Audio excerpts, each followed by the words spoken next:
தற்போது நாம் பார்த்து கொண்டிருக்கும் புகைப்படமும் காட்சிகளையும் பார்க்கிறோம். வலதுபுறம் மேலே நேபாளத்தில் திடீரென வெள்ளப்பெருக்கு ஏற்பட்டிருக்கக்கூடிய காட்சிகளை நாம் முன்னதாக பார்த்தோம். குழுவாக தமிழகத்திலிருந்து குழுவாக சென்றிருக்கிறார்கள். அவர்கள் எடுத்த குழு புகைப்படத்தை நாம் பார்த்து கொண்டிருக்கிறோம். இங்கிருந்து தனியார் நிறுவனம் மூலமாக ஏற்பாடு செய்து வழிகாட்டியோடு அவர்கள் நேபாளத்திற்கு அனுப்பி வைக்கப்பட்டிருக்கிறார்கள். தற்போது அவர்கள் வெள்ளத்தில் சிக்கிக் கொண்டுள்ளனர். வலதுபுறத்தில் மேலே நாம் பார்க்கும் காட்சி நேபாளத்தில் வெள்ளப்பெருக்கு ஏற்பட்ட காட்சி. கீழே எந்த தனியார் நிறுவனம் அவர்களை ஏற்பாடு செய்து அனுப்பியதோ அங்கு பாதிக்கப்பட்டிருப்பவர்கள் சிக்கி இருப்பவர்களுடைய உறவினர்கள் அங்கு குவிந்து வரக்கூடிய காட்சிகளையும் நாம் பார்க்கிறோம். தற்போது நம்முடைய இணைப்பில் மூத்த செய்தியாளர் கணபதி இணைந்திருக்கிறார். அவரிடம் பேசலாம். கணபதி, திடீர்னு நேபாளத்துல வெள்ளப்பெருக்கு ஏற்பட என்ன காரணம்? இந்தியர்கள் ஒட்டுமொத்தமாக எவ்வளவு பேர் சிக்கி இருக்காங்க? அதுல குறிப்பாக தமிழர்கள் எவ்வளவு பேர்? திபெத் பகுதியிலே பெருமழை ஏற்பட்டு அதன் காரணமாகத்தான் இந்த வெள்ளம் நேபாளின் பல்வேறு பகுதிகளை பாதித்திருக்கிறது. இந்த பாதிப்பின் தீவிரம் எப்படி இருக்கிறது என்பதை முதலில் உணர்ந்து கொள்ள வேண்டும். கிட்டத்தட்ட 19 பாலங்கள் அடித்துச் செல்லப்பட்டிருக்கின்றன. 40 கிலோமீட்டர் சாலைகள் அடித்துச் செல்லப்பட்டிருக்கின்றன. 13 நீர் மின் நிலையங்கள் முழுவதுமாக பாதிக்கப்பட்டிருக்கின்றன. அதாவது வெள்ளத்திலே இழுத்துச் செல்லப்பட்டிருக்கின்றன. கிட்டத்தட்ட 200 சரக்கு வாகனங்கள் இந்த வெள்ளத்திலே அடித்துச் செல்லப்பட்டிருக்கின்றன. இதை தவிர பல இடங்களிலே கிராமங்கள், கடைகள், சந்தைகள் போன்றவற்றை முழுவதுமாக இந்த வெள்ளம் அழித்திருக்கிறது. இந்த வெள்ளத்தினால் ஏற்பட்டிருக்கும் பாதிப்பு எவ்வளவு பெரிதாக இருக்கும் என்பதை இப்போது கணிப்பது கூட சிரமம் என்று கருதப்படுகிறது. அந்த அளவுக்கு மிகப்பெரிய வெள்ளம். நேபாள் சீனா எல்லையிலே 2 எல்லை பகுதிகள் மூடப்பட்டிருக்கின்றன. எத்தனை பேர் இறந்திருக்கிறார்கள், எத்தனை பேரை காணவில்லை என்று கணக்கு கூட இப்போது வரை சரியாக எடுக்க முடியாத நிலை ஏற்பட்டிருக்கிறது. அந்த அளவுக்கு மிகப்பெரிய பாதிப்பு.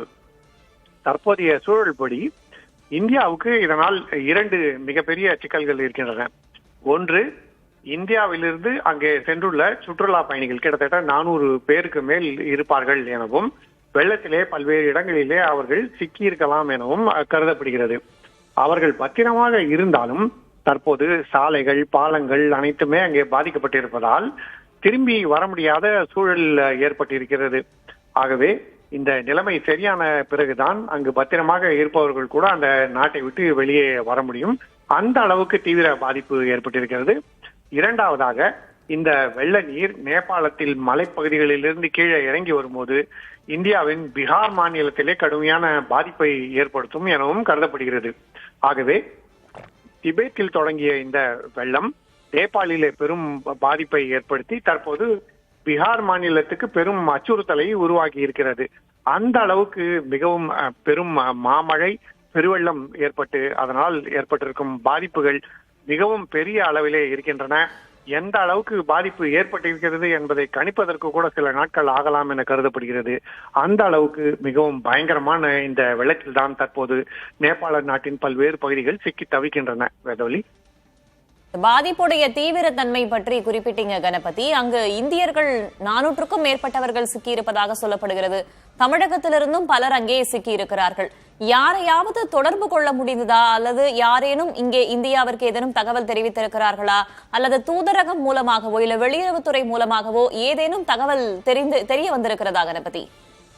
வெளியுறவுத்துறை மூலமாக காட்மாண்டுவில் உள்ள இந்திய தூதரகம் மூலமாக அங்கு சிக்கியுள்ள இந்தியர்கள், பல்வேறு பகுதிகளிலே பயணம் செய்து கொண்டிருக்கும் இந்தியர்கள் பத்திரமாக இருக்கிறார்களா, அவர்களுக்கு ஏதேனும் உதவி தேவையா, எந்த சூழல் தற்போது அங்கு நிலவுகிறது என்பதை கேட்டறிய முயற்சிகள் நடைபெறுகின்றன. ஆனால் நேபாள் நாட்டின் பல பகுதிகளிலே தற்போது தொலைத்தொடர்பு கூட பாதிக்கப்பட்டிருக்கிறது, துண்டிக்கப்பட்டிருக்கிறது. ஏனென்றால் அந்த அளவுக்கு இந்த பேரிடர் அந்த நாட்டை பாதித்திருக்கிறது. ஆகவே தற்போது அங்குள்ள இந்தியர்கள் அனைவரும் பத்திரமாக இருக்கிறார்களா, குறிப்பாக சுற்றுலா பயணம் செய்தவர்கள் பத்திரமான இடங்களிலே தங்கி இருக்கிறார்களா, அல்லது வெள்ளத்திலே பாதிக்கப்பட்டிருக்கிறார்களா போன்ற விஷயங்களை கேட்டறிய முயற்சிகள் நடைபெற்றுக் கொண்டிருக்கின்றன. விரைவிலேயே இது குறித்த தகவல்கள் தெரிய வரும்.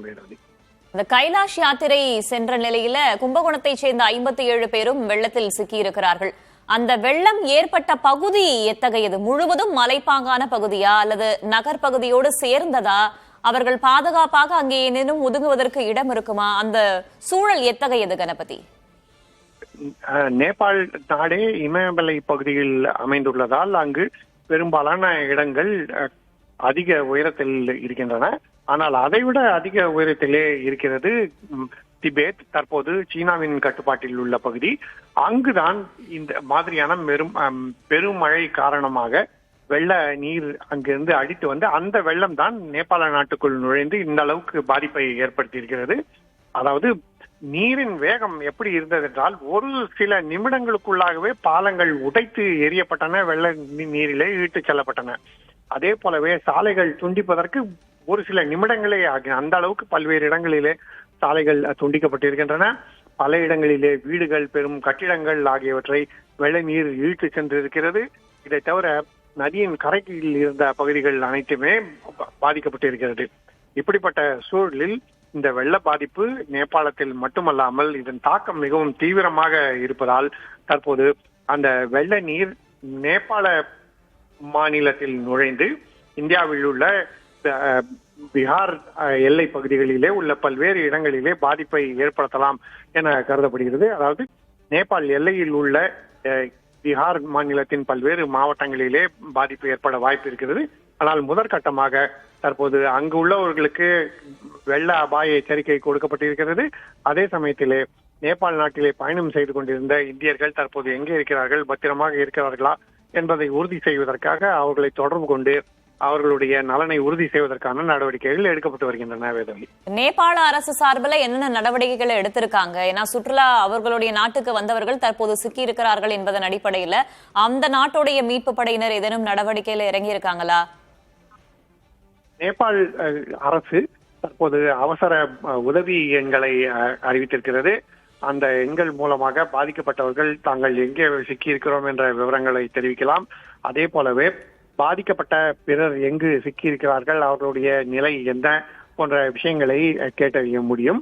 மேலும் பல்வேறு இடங்களிலே, குறிப்பாக நதிக்கரை பகுதிகளிலே சிக்கி இருப்பவர்களை மீட்பதற்காக மீட்பு குழுக்கள் பல்வேறு இடங்களுக்கு அனுப்பப்படுகின்றன.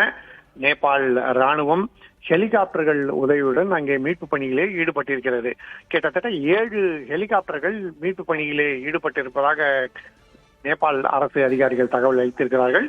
ஆனால் இருந்த போதிலும் வெள்ளத்தின் சூழலை பார்க்கும்போது இந்த 7 ஹெலிகாப்டர்கள் மூலமாக தேடுதல் போன்ற விஷயங்கள் எல்லாம் இப்போதைக்கு மிகவும் குறைவான அளவிலேயே இருப்பதாக படுகிறது. ஏனென்றால் பாதிப்பு அவ்வளவு அதிகமாக இருப்பதால் இந்த நடவடிக்கைகள் அனைத்துமே அதன் முன்பு மிகவும் சிறிதாக தெரிகின்றன. ஆகவேதான் ராணுவத்தின் மூலமாகவும் பேரிடர் மீட்பு குழுக்கள் மூலமாகவும் பல்வேறு கிராமங்களைச் சேர்ந்த மக்கள் மூலமாகவும் அங்கு சிக்கி இருப்பவர்களை மீட்டு அவர்களை ராணுவ முகாம்கள் போன்ற பத்திரமான இடங்களிலே தங்க வைப்பதற்கான நடவடிக்கைகள் எடுக்கப்பட்டிருக்கின்றன. மிகவும் எதிர்பாராத சூழலிலே பயங்கரமான இந்த வெள்ள சூழலில் தற்போது பலரும் சிக்கி இருக்கிறார்கள். அவர்களை எப்படி மீட்டு கொண்டு வருவது என்பதற்கான பல்வேறு முயற்சிகளை தற்போது நேபாள அரசு செய்து கொண்டிருக்கிறது. வேதவழி, நேபாளத்தில் ஏற்பட்ட திடீர் வெள்ளத்தில் பலரும் சிக்கியிருக்கிறார்கள். 400க்கும் மேற்பட்ட இந்தியர்கள், தமிழர்களும் பலரும் அங்கே சிக்கியிருப்பதாக தகவல் தெரிய வருகிறது. அவர்களை மீட்கும் பணியும் மறுபுறம் நடைபெற்று வருகிறது. தற்போதைய தகவல்களுக்கு நன்றி கணபதி. அடுத்த கட்ட விவரங்களுக்காக மீண்டும் தொடர்பு கொள்கிறோம்.